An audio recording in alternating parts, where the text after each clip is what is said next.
I stopped at my elderly mother's house for Sunday dinner. She served me soup her new boyfriend had made. He insisted on cooking. I'm a poison control specialist. The smell hit me before the spoon reached my lips. I stood up fast. Step away from the table. He had been slowly poisoning her for months. The soup smelled like thyme and rosemary, and something else. Something underneath. Something I recognized the way you recognize the face of a person you used to be afraid of. Not immediately. Not with certainty, but with your body before your mind.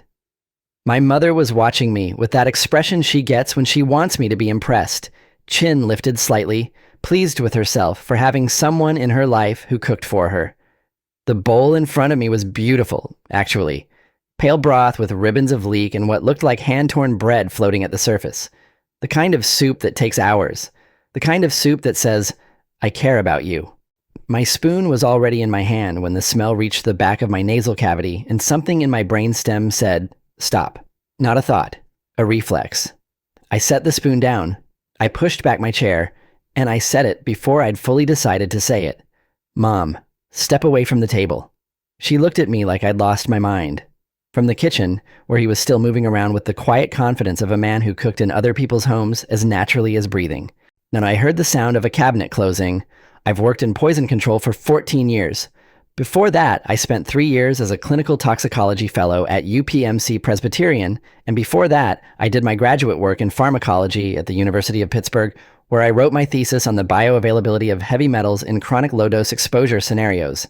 I tell you this not to impress you, but because what comes next requires you to understand that what I smelled in that soup was not a guess. It was not anxiety or paranoia or the professional tendency to see danger in ordinary things. I have spent 14 years learning to identify toxic substances by odor, by color, by the way they behave in solution. I have taken calls from panicked parents at 3 o'clock in the morning and talked them through the difference between a lethal ingestion and a scare. Now, I have consulted on homicide cases where the primary evidence was a smell that no one else could name. I know what I know. And what I smelled in my mother's kitchen that Sunday afternoon in October, beneath the thyme and the rosemary and the rich, savory depth of a long-simmered bone broth, was the distinctive metallic organic signature of thallium. Not a strong smell. That was the point. You would have to know what you were looking for. Almost no one does. My mother's name is Irene Kowalczyk, and she is 71 years old, recently widowed. My father died of a cardiac event 19 months ago, and she lives alone in the house in Bethel Park where I grew up. She is a practical, unsentimental woman who raised 3 children largely on her own while my father worked long shifts as a machinist, and who responded to his death by grieving privately for about 4 months before deciding, with characteristic efficiency, to resume living. She started going to her church's Thursday social again. She joined a book club. She began walking 3 miles every morning with a woman named Dottie from 2 streets over. I admired her for all of it. She had met Raymond Shell at the Thursday social. That was approximately 8 months before the Sunday I'm describing. He was 66, a retired civil engineer, widower, 2 adult children who lived out of state, medium height, silver hair, to the kind of contained politeness that reads as good manners until you spend enough time around it to realize it's something else. The first time I met him, 4 months after my mother mentioned his name, he shook my hand with both of his and said he'd heard so much about me. I noticed that he held eye contact 2 beats longer than was natural. I told myself I was projecting. My mother had been unwell for about 5 months by the time of the soup. That was the thing I had not connected. Not yet. Because I am her son and not her physician, and because the explanations she gave me were each plausible on their own. Fatigue. She was 71 and had been through a difficult year. Hair loss. Her doctor had attributed it to stress and hormonal changes, consistent with her age. Tingling in her hands and feet. She'd had blood work done. Her B12 was slightly low. She'd started supplements. The nausea that she'd mentioned twice in passing. That she'd described as a stomach thing that kept coming back. Each of these in isolation was nothing. Together, in the moment I smelled that soup and felt the recognition move through me like cold water, they were everything. Thallium poisoning presents gradually, chronically. It looks like aging. It looks like grief. It looks like a woman in her 70s whose body is simply wearing down. The hair loss is the tell, if you know to look for it. But only if you're looking. Nobody was looking. She had a boyfriend who cooked for her. She seemed happy. Her children were relieved. I crossed the kitchen in 4 steps and put my hand on my mother's shoulder, steering her away from the table. She resisted, which is very Irene. "Kevin, what are you doing?" she said, using her firm voice, the one that meant she was prepared to be genuinely annoyed with me. I said quietly that I needed her to come with me into the living room and that I would explain everything, but that she needed to not eat the soup. I looked at her bowl. She had taken, I estimated, 3 or 4 spoonfuls before I arrived. My chest felt tight. From the kitchen doorway, Raymond appeared. He was wiping his hands on a dish towel, and the expression on his face was exactly correct. Politely puzzled, mildly concerned, the face of a man watching his girlfriend's son behave strangely and choosing to be gracious about it. "Everything all right?" he said. His voice was warm. And I looked at him, and I kept my face completely neutral, and I said, yes, I was just feeling a little off, maybe coming down with something, and I didn't want to get anyone sick. He nodded, told me I should sit down, that he'd bring me some water. He was good. I will give him that. He was very, very good. I said thank you, and I guided my mother to the couch, and I took out my phone, and I texted my younger sister, Patrice. "Call me right now. Don't call Mom's house number. Call my cell." Patrice called me back in 4 minutes. She's 38 and a pediatric nurse at Children's Hospital of Pittsburgh, which meant she understood the word thallium without me needing to explain its implications. I stepped outside onto my mother's front porch, keeping my voice low and steady, and I told her what I suspected. She was quiet for 3 seconds. Then she said, "How sure are you?" I said 90% on the smell, but the clinical picture is consistent. She said she was coming. I told her to bring her medical bag. Then I called my colleague, Dr. Anita Goel, who is the director of the Western Pennsylvania Regional Poison Control Center, a board-certified medical toxicologist with 22 years of clinical experience and the most precise diagnostic mind I have encountered in my professional life. She answered on the second ring. When I told her what I was describing, the combination of symptom presentation and olfactory identification, she said, "Or get a sample of the soup, seal it, don't let it get contaminated, and take your mother to Allegheny General immediately for a 24-hour urine collection and blood draw." She said she would contact the toxicology team there directly and make sure they knew what to test for. Thallium doesn't appear on the standard tox panels. You have to know to look. Getting my mother out of that house without alerting Raymond was the part I hadn't figured out yet. I went back inside. He was in the kitchen, washing the soup pot. My mother was on the couch looking at me with a mixture of irritation and genuine concern, because she knows me well enough to know when I am not actually coming down with something. I sat beside her and I spoke quietly. I told her I needed her to come with me to the hospital. I told her I would explain why on the way. I told her it was important. She looked at me for a long moment, reading my face the way she has been reading my face for 41 years. Then she called into the kitchen, "Raymond, I'm going to go with Kevin for a bit. He's not feeling well, and he doesn't want to drive himself." I watched his response from across the room. He appeared in the kitchen doorway, with genuine-looking concern. He said, of course, he hoped I felt better soon. He would put the leftover soup in the refrigerator for later. I said that was fine. I waited until he turned back toward the kitchen, and I picked up the soup bowl from the table. He set it inside the container I'd found in my mother's cabinet, sealed it, and put it in my jacket pocket. My hands were completely steady. I didn't need them to be. I needed them to be steady. My mother saw what I did. She didn't say anything. She got her coat. In the car, heading toward Allegheny General, I told her everything I suspected. I told her what thallium was, and how it worked, and why her symptoms, when I listed them back to her, formed a pattern that a single random blood test would not have caught. She listened without interrupting, which was not characteristic of her.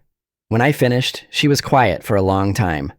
Outside the window, the October afternoon was bright and ordinary, leaves turning, kids on bikes, the whole placid suburban panorama of a Sunday that hadn't become a crisis yet to anyone but us. Then, she said carefully, "He brings me soup every Sunday. He's been doing it since July." July was 5 months ago. The hair loss had started in August. The tingling in her hands had started in September. The nausea had been recurring since September. I gripped the steering wheel and looked at the road ahead and did not say what I was calculating in my head, which was that she had been receiving weekly doses of a heavy metal poison for approximately 20 weeks, that the cumulative burden in her tissues was significant, that the neurological symptoms she had been experiencing were consistent with peripheral neuropathy from chronic thallium exposure, and that she was fortunate, extraordinarily fortunate, that the doses had been calibrated low enough to cause slow damage rather than acute crisis. He hadn't been trying to kill her quickly. He'd been doing it slowly, which meant he had a reason for it to look natural. Dr. Goel met us at the hospital herself, which was above and beyond, and which told me she took my assessments seriously. She was 54, originally from Bangalore, with close-cropped gray hair and the efficient manner of someone who had spent 2 decades being the most competent person in emergency rooms at 2 a.m. She took one look at my mother's hands. The peripheral neuropathy had caused subtle changes in skin texture and nail appearance that I'd noticed on the drive over but hadn't mentioned. And her expression went very still in the way that doctors' expressions go still when they are seeing confirmation of something they were hoping not to confirm. She ordered the tests. She also ordered a full neurological workup and contacted the attending hospitalist to admit my mother overnight for observation. My mother, to her credit, did not argue. I think the car ride had done something to her, had made the abstract real. She went with the nurses and I stood in the hallway of the emergency department with my soup sample in my coat pocket and the knowledge that Raymond Schell was back at my mother's house, cleaning the kitchen, putting the leftovers away, operating in the comfortable certainty that everything had gone according to plan. Patrice arrived at 6:45 p.m., while her shift had ended at 6 and she'd driven straight from Children's Hospital, still in her scrubs. She found me in the waiting room and hugged me hard, which is not something Patrice does casually. She's the practical one, the competent one, the one who handles things. We sat down and I walked her through everything again in order, and she listened with her nursing brain fully engaged, asking clarifying questions, taking notes on her phone. When I got to the part about the weekly soup delivery since July, she put down her phone and said, very quietly, "He's her beneficiary." I looked at her. She said, "I found out 2 months ago. I didn't tell you because I didn't want to start something. Mom had mentioned she'd updated her will, and I looked into it because I was worried she was making financial decisions too fast after Dad. He's named as a beneficiary to the life insurance policy, 40%. I sat with that for a moment. Where my father's life insurance policy was worth $380,000. 40% of that was $152,000, plus the house, which was paid off and valued around $310,000. If Raymond Schell was also in the will for the house, or had been led to believe he was, the math started to look very particular. I excused myself, walked to the far end of the waiting room, and called Detective Maureen Tran of the Allegheny County Police Department's Major Crimes Unit. When I had met Detective Tran 2 years earlier during a consultation on a suspected poisoning case that had initially been ruled a natural death. She was 46, 15 years in major crimes, former forensic science degree from Penn State, and she had the specific quality of a person who had been told they were wrong enough times to have made it a professional policy never to dismiss unusual evidence. She remembered me. I explained the situation carefully, if framing it in clinical terms first, the symptom presentation, the suspected substance, the soup sample I had obtained and was prepared to submit for analysis, before explaining the financial context Patrice had just provided. She listened without interrupting. When I finished, she said, "Don't let anyone touch that soup sample and don't go back to your mother's house tonight. I need to start making calls." She said she would contact the Pittsburgh PD. Since my mother's house was in their jurisdiction, to do a welfare check, which was the legitimate pretext for entering the property and establishing official contact with Raymond Schell without alerting him that he was a suspect. She said she would arrange for a forensic toxicology lab to receive the soup sample with expedited processing. She said she would also, quietly, begin a background check on Raymond Schell, and asked me to send her every identifying detail I had. I sent her everything I knew, which was not much, which in itself was something. The soup sample came back from the forensic lab at 11:22 the following morning. Thallium sulfate, concentration 8.4 milligrams per liter. A single serving of that soup, a normal serving, the kind a woman at a Sunday dinner might consume, would deliver approximately 4 to 6 milligrams of thallium. The established toxic threshold for repeated exposure is cumulative, but consistent weekly dosing at that level over 20 weeks would produce exactly the symptom profile my mother had been experiencing. Dr. Goel called me with the lab results from my mother's overnight testing simultaneously. Urine thallium concentration, 420 micrograms per liter. The reference range for unexposed individuals is under 5 micrograms per liter. My mother had 84 times the normal level of a heavy metal poison in her system. Dr. Goel's voice was controlled and precise as she told me this. But I could hear the anger underneath it, because Anita Goel has been doing this for 22 years, and she is still capable of anger when someone has done something like this to a 71-year-old widow who trusted them. She said she was recommending immediate Prussian blue therapy, which is the treatment of choice for thallium poisoning.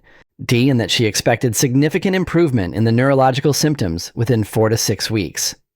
She said my mother should make a full recovery. The word recovery went through me like something physical. Detective Tran called me at noon. The background check on Raymond Schell had returned something that made my ears go cold when she described it. His real name was Raymond Arthur Schell, born 1958 in Erie, Pennsylvania. He had been married 3 times. His first wife had died in 2008. He attributed to progressive neurological decline of unclear etiology. The case had been closed as natural causes. His second wife, whom he had married in 2011 and divorced in 2014, had survived. She was living in Ohio, and had filed a domestic abuse report in Cuyahoga County in 2013 that had been later withdrawn. His third wife, a woman named Gloria Vance of Cumberland, Maryland, had died in 2021. Her death had been attributed to kidney failure following a prolonged illness. But the estate she left had been worth approximately $290,000, the majority of which had passed to Raymond Schell as her husband. Detective Tran said, in the flat tone of a person reporting facts they find personally horrifying, "This is the 3rd time in 15 years that a woman in his life has experienced a prolonged, unexplained illness." She said she had already contacted the medical examiner's offices in Erie and Cumberland about exhumation orders. She said this was no longer a poisoning investigation. It was a serial homicide investigation. The next 72 hours were the kind that rearrange the way you understand what your life is made of. I was not sleeping. I was not eating in any meaningful way. I was commuting between Allegheny General, where my mother was responding well to Prussian blue therapy and doing her best to process what had been done to her, and the police department, where Detective Tran and a team from Allegheny County's Major Crimes Unit were building a case. My brother Daniel had flown in from Denver by Monday evening, and the 3 of us held a family meeting in my mother's hospital room that I will not describe in detail except to say that it was the most difficult conversation I have ever participated in, and that my mother, my practical, efficient, unsentimental mother, cried for the first time that any of us had seen since my father's funeral. And then stopped and asked Detective Tran, who was present, what she needed from her to put Raymond Schell in prison. Detective Tran told her, and she said fine, and that was that. Raymond Schell had been told, through the fiction maintained by the Pittsburgh PD, that my mother had been hospitalized for a precautionary cardiac evaluation and that he was welcome to visit during normal visiting hours. He had sent flowers. He had sent a card. He had texted my mother's phone, in which Patrice was monitoring with my mother's permission, asking how she was feeling and saying he was worried and he missed her already.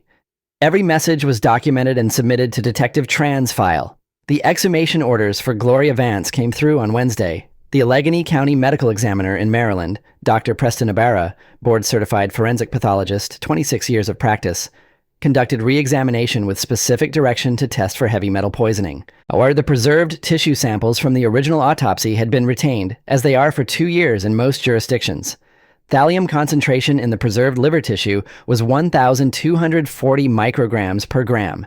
For context, reference concentrations in unexposed individuals are below 0.5 micrograms per gram. Gloria Vance had not died of kidney failure.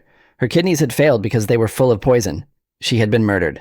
While the results from Erie on Raymond's first wife were slower to arrive because the case was 17 years old and the tissue samples required additional processing. But Dr. Ibarra, who had by this point become personally invested in the investigation, drove to Erie to consult with the Allegheny County forensic team directly. He called Detective Tran on Thursday afternoon. Same substance, same presentation, same man. Raymond Schell had killed 2 women and had been working on a third. He had spent 15 years perfecting a method that was nearly undetectable unless you knew what to look for, and he had relied, correctly, on the fact that almost no one does. The arrest happened on Thursday evening at 6:14. Detective Tran handled it personally, which she didn't have to do but chose to. Raymond Schell was at his apartment. He had his own place, had never moved in with my mother, which she noted later had always slightly puzzled her, when 3 officers and Detective Tran knocked on his door. I was in the parking lot of Allegheny General when Tran called me to confirm the arrest. I sat in my car for a while after hanging up. The evening was cold, the hospital's lights throwing orange rectangles onto the asphalt, and I sat there and thought about my mother's hands. The texture of the skin, with the subtle signs I had not seen because I wasn't looking. And I thought about Gloria Vance in Cumberland, Maryland, and a woman in Erie whose name I still didn't know yet. And I thought about the soup bowl on my mother's table, the leeks, the hand-torn bread, the precise and patient cruelty of a man who cooked for women and brought them flowers and made them feel cared for. I thought about the 14 years I had spent building the knowledge that let me smell what was in that bowl. Oh, and I felt something that wasn't exactly gratitude. It was bigger and colder than that. It was the weight of understanding how close it had been. The search of Raymond Schell's apartment produced a forensic case file that the DA's office later described as among the most damning they had seen in a poisoning prosecution. He had kept records, not digital, handwritten, in a series of composition notebooks stored in a fireproof safe. The notebooks documented dosing schedules, symptom observations, and what could only be described as timelines. He had been tracking my mother's deterioration with the clinical detachment of a researcher. He had noted the onset of hair thinning in August, the appearance of peripheral symptoms in September, and had written, in neat handwriting, a projected timeline toward what he described as natural cardiac event within the following 4 to 6 months. He had been calculating. He had been patient. And if he had been bringing her soup every Sunday with a smile on his face and flowers on alternate weeks, and had signed a card in the hospital with the words, "Thinking of you, Raymond." The notebooks were Exhibit A through C, the thallium sulfate compound found in a locked cabinet in his kitchen, pharmaceutical grade, in a labeled container from a specialty chemical supplier purchased under a false business name, was Exhibit D. The financial records, showing that he had already quietly positioned himself in discussions with an estate planning attorney to become my mother's primary beneficiary for the property as well, were Exhibits E and F. It was, as the prosecutor, Assistant District Attorney Camille Osei, described it in her opening statement, a case about patience, about the long game, about a man who understood that the most dangerous kind of predator is the one who never looks like one. My mother came home from the hospital 8 days after the Sunday dinner. She had responded well to treatment, and Dr. Goel was cautiously optimistic about full neurological recovery. I stayed with her for the first 4 days. We ate takeout from the Thai place she likes and watched nature documentaries and talked around the edges of what had happened, the way you do when something is too large to look at directly. On the third night, she came and found me in my old bedroom. I'm where I'd been sitting on the bed unable to sleep, and she sat beside me the way she used to when I was a child, and she said, "I want to know one thing. When you smelled it, was it immediate? Did you know right away?" I told her yes. She nodded. She was quiet for a moment. Then she said, "I had noticed the smell too. Not the same way you did. I just thought it was the way he cooked. I thought it was herbs I didn't know." She paused. I thought it was nice that someone was cooking for me. I didn't trust myself to say anything. She put her hand over mine briefly, and then she stood up and went back to bed, because she is Irene Kowalczyk, and she does not linger in the hard places. I sat there for a while longer. I thought about that word. Nice. The way that word gets weaponized. The way someone can walk into the loneliness of a recent widow and be nice in exactly the way she needs. As in how niceness can be a methodology as much as a feeling, can be deployed and calibrated, can be the delivery mechanism for something that will kill you slowly while you tell your children you don't know what you'd do without him. The criminal case moved through the Pennsylvania court system with the focused efficiency that results when the evidence is overwhelming and the prosecution is determined. A DA, Camille Osei, was 41 years old, 12 years in the DA's office, and she had previously prosecuted 2 domestic poisoning cases to conviction. She was methodical and relentless in the way that matters in long cases, the kind that can drag and lose momentum if the lawyer loses focus. She did not lose focus. The formal charges against Raymond Schell were 2 counts of first-degree murder for the deaths of Gloria Vance and his first wife, Carolyn Schell, 1 count of attempted first-degree murder for the poisoning of my mother, Irene Kowalczyk, only possession of a controlled hazardous substance with intent to harm, and financial fraud in connection with estate manipulation. His attorney, a defense lawyer named Douglas Firth, who specialized in white-collar crime and clearly had not expected to find himself defending a serial poisoner, attempted a competency evaluation strategy in the first month following arrest. It didn't stick. Raymond Schell was examined by a court-appointed psychiatrist, Dr. Wanda Osei Bonsu, and found fully competent to stand trial. Her assessment noted in clinical language that Schell demonstrated intact reality testing, above-average intelligence, and goal-directed cognition. A polite way of saying he knew exactly what he was doing. I was called as a witness for the prosecution. I testified about my professional background, about the olfactory identification of thallium sulfate, about the chain of custody of the soup sample, and about my mother's symptom presentation. Defense counsel tried during cross-examination to suggest that my assessment had been speculative, that the smell identification was subjective and unreliable, that a concerned son with a specialized background might be prone to confirmation bias. It was a reasonable line of attack, and Firth pursued it competently. Then Ada Ose called Dr. Anita Goel in rebuttal, and Dr. Goel spent 45 minutes on the stand being so precisely, devastatingly expert that I watched two jurors taking notes. Dr. Goel explained thallium toxicology with the kind of clarity that comes from 22 years of explaining complex things to people whose lives depended on understanding them. She explained the symptom profile, the laboratory confirmation, the consistency between my mother's clinical presentation and chronic low-dose thallium exposure. And she explained what would have happened. What the notebooks indicated was intended to happen if the exposure had continued for another 4 to 6 months. The courtroom was very quiet during that part. Dr. Preston Ibarra testified about Gloria Vance. A forensic accountant testified about the financial pattern across all 3 relationships. My mother testified last, and she did it in the composed, direct manner in which she does everything, looking at the jury rather than at Raymond Schell, and she described what it was like to have trusted someone, to have felt grateful to them, to have interpreted the care they showed as genuine, and to have been wrong about every part of it. The jury deliberated for 2 days. On the morning of the 3rd day, they returned guilty verdicts on all counts. Raymond Schell stood at the defense table and received the verdict with no visible reaction, which should not have surprised me, but did. Judge Harriet Okafor, who had presided with an authority that left no room for drama, scheduled sentencing for 6 weeks later. At sentencing, she gave him 2 consecutive life sentences for the murder counts, plus 40 years on the remaining charges, and delivered a statement from the bench that was notable for its controlled precision. She said, addressing Schell directly, that what he had done was not a crime of passion or impulse or desperation, but of calculation, of predatory patience directed at women who were vulnerable by virtue of their age, their grief, and their willingness to trust.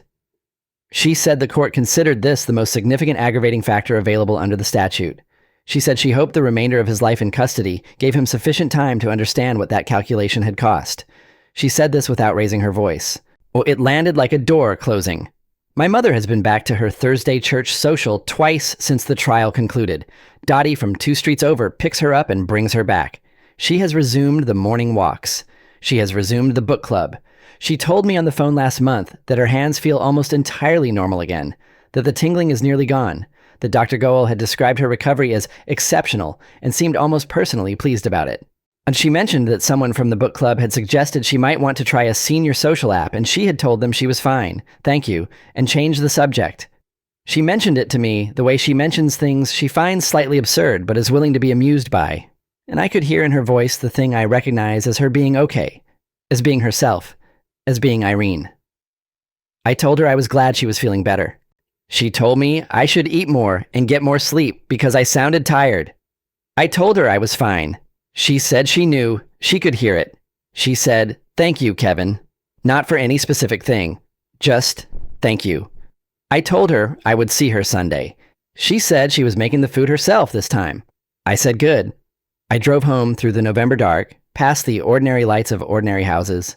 It passed the streets and intersections of a city full of people eating Sunday dinners that were exactly what they appeared to be, and I was grateful, in a way that I carry in my body rather than in my thoughts, for 14 years of learning to smell what isn't supposed to be there, for the reflex that precedes the thought, for the half second that changed everything.